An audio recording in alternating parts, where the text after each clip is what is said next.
अस्सलाम वालेकुम वीज़, क्या हाल है? ठीक ठाक हो? आप भी ठीक ठाक होंगे इंशाल्लाह। मैं भी ठीक ठाक हूँ। आपकी होश मेरा नीला।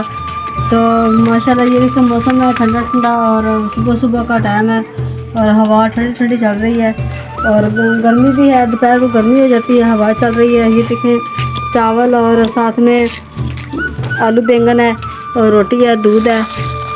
और आए जिसने खानी है तो खा ले। प्लीज़ मुझे लाइक नहीं किया तो लाइक कर दे, शेयर कर दे, सब्सक्राइब कर दे। आपकी बहुत बहुत मेहरबानी। तो ये देखिए मैंने चावल बनाए थे और चना ऊपर डाल के। तो आए जिसने चावल खाने हैं तो खा ले। तो मुझे कमेंट में बताना अच्छे बने हुए हैं, माशाल्लाह बहुत प्यारे बने हुए हैं चावल।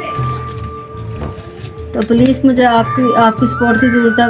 सपोर्ट किया करो, लाइक किया करो। आपका बहुत बहुत शुक्रिया। तो मेरा किराए पे घर है तो आपकी मेहरबानी। तो मुझे आप सपोर्ट कर रहे हैं। तो माशाल्लाह ये देखें हमारा मकान भी है, टूटा फूटा है बिल्कुल और किराए का घर है। मैं खुद बच्चों की हिफाजत करती हूँ और मेरा मियाँ बीमार है तो खुद करती हूँ। तो आपका बहुत बहुत शुक्रिया। जो मुझे सपोर्ट की ज़रूरत है आप सपोर्ट कर रहे हैं माशाल्लाह। तो ये देखें हमारे चावल। आए नाश्ता कर लें, जिसने करना है नाश्ता करें। और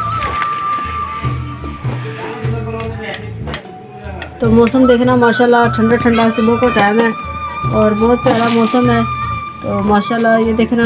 और काम वगैरह हमने कर लिया है और नाश्ता वगैरह बना लिया है और बर्तन वगैरह भी हमने धो लिए हैं। बस झाड़ू देने वाला पड़ा है तो कपड़े धोने वाले पड़े हैं। तो वो अब कपड़े धोएंगे इंशाल्लाह। तो झाड़ू फेरेंगे काम वगैरह करके और नमाज कुरान पढ़ के। और तो